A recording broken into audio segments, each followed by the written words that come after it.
আমি একদম সরাসরি একটা বিষয়ে যেতে চাই। গত কয়েকদিন ধরে সামাজিক যোগাযোগ মাধ্যমে একটা বিষয় নিয়ে বেশ আলোচনা। সেটা হচ্ছে আপনাদের ঢাকা বিশ্ববিদ্যালয়ে ছাত্র শিবিরের একটি পদে থাকা দুজন ব্যক্তির নাম প্রকাশ পেয়েছে, সভাপতি এবং সাধারণ সম্পাদক। সেই সাথে আরো কয়েকটা বিশ্ববিদ্যালয়ের সভাপতি এবং সাধারণ সম্পাদকরা প্রকাশ্যে এসেছেন। যদি আমরা প্রকাশ্যে এসেছেন বলি, তাহলে আমি আপনাদের কাছে এটাই প্রশ্ন করব যে আসলে কি তারা এতদিন প্রকাশ্যে ছিলেন না, নাকি আসলে আপনারা তাদেরকে ঠিকভাবে আসলে প্রচার করেননি কোনটা? আচ্ছা, ওকে। প্রথমত হচ্ছে আপনাদের কাছে যখন আমাদের বিভিন্ন নিউজ গিয়েছে, অথবা আমরা যদি সাংবাদিক ভাইদেরকে বলি যে অনেক নিউজই তো আপনাদের কাছে প্রচার করার মতো ছিল আমাদের, কিন্তু আপনারা প্রচার করেন নাই। তো জন্য আমরা এটাকে প্রচার করেন নাই বলবো না, আপনাদেরকে আসলে প্রচার করতে দেয়া হয়নি, এক ধরনের বাধা তৈরি করা হয়েছে। এবং আমরা এসব অসংখ্য নজির জানি যে আমাদের নিউজ কাভারের কারণে ওনার চাকরি পর্যন্ত হারাইতে হয়েছে, ওনাকে বিভিন্ন এজেন্সি থেকে থ্রেট দেওয়া হয়েছে, এবং ওনাকে ওনার জীবনের ঝুঁকি পর্যন্ত নিতে হয়েছে। এরকম অসংখ্য ঘটনা আমি আপনাকে তথ্য উপাত্ত সহ সরবরাহ করতে পারবো।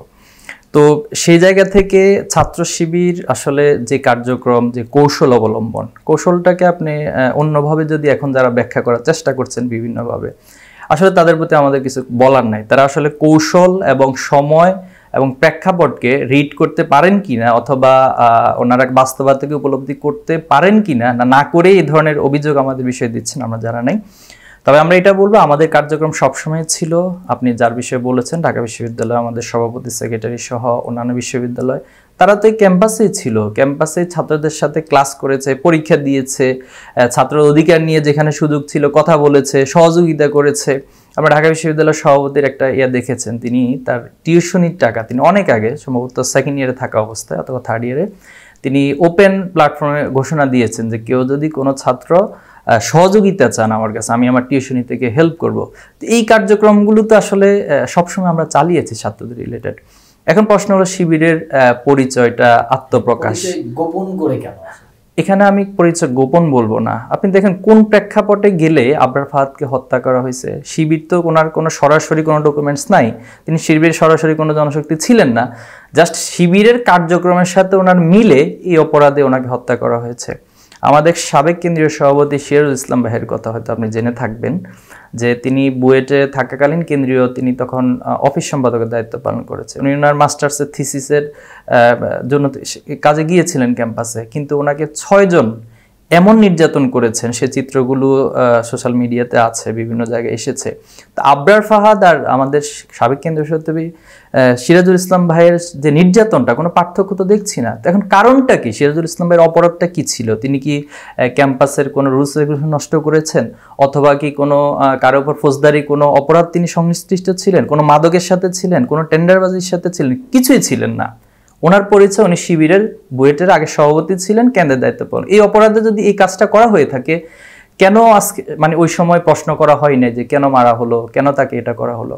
কিন্তু আজকে যখন আমরা আমাদের সুযোগ পেয়েছি, আপনি তো আমাকে প্রথমে প্রশ্নই করেছেন যে কেমন ফিল করেছেন, আমি এখন আমার মত প্রকাশের একটা সুযোগ পাচ্ছি, শুধু আমি না, সবাই পাচ্ছে। তাহলে এখনো কি আমরা তাহলে আমাদের মত প্রকাশগুলো করব না? তো সে জায়গা থেকে আমরা আমাদের কার্যক্রমগুলো আগে যেভাবে চলেছে এখনো চলছে। আগে প্রচার হইতো না, এখন জাস্ট প্রচার হচ্ছে, এটাই পার্থক্য। সানবিট সব দিবে সামাল। সানবিট ম্যাজিক প্রেস, ডিশওয়াশিং এর মাথা ঘোরানো সলিউশন। গত 15 বছর ইসলামী ছাত্র শিবির বলা চলে এক প্রকার নিষিদ্ধ ছিল। আপনারা ঠিক মতো প্রকাশ্যে কোনো কর্মসূচি পালন করতে পারেননি। বিভিন্ন জায়গায় আমরা দেখেছি এই 5 আগস্টের পূর্ববর্তী সময়ে ছোটখাটো মিছিল নিয়ে আপনারা কোনোভাবে প্রোগ্রাম করবার চেষ্টা করেছেন, কিন্তু তাও পুলিশের তাড়া খেয়েছেন।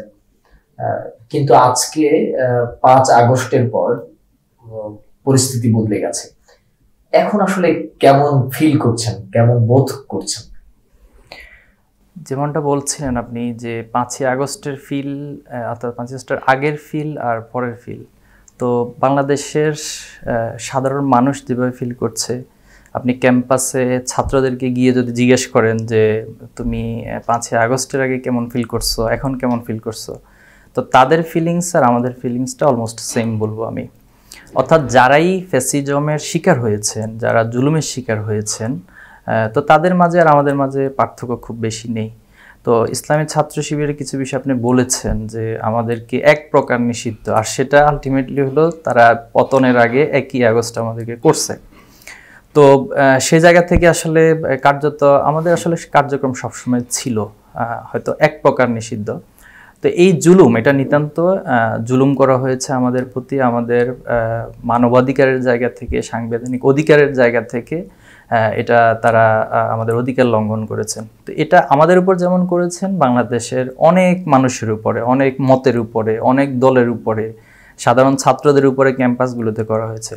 তো তারাও যেভাবে করে 5ই আগস্টের পরে এখন একটু স্বাধীনতা বোধ ফিল করছেন, নিজেকে প্রকাশ করার মতো সুযোগ পাচ্ছেন, ছাত্র শিবিরও ঠিক একইভাবে ফিল করছে।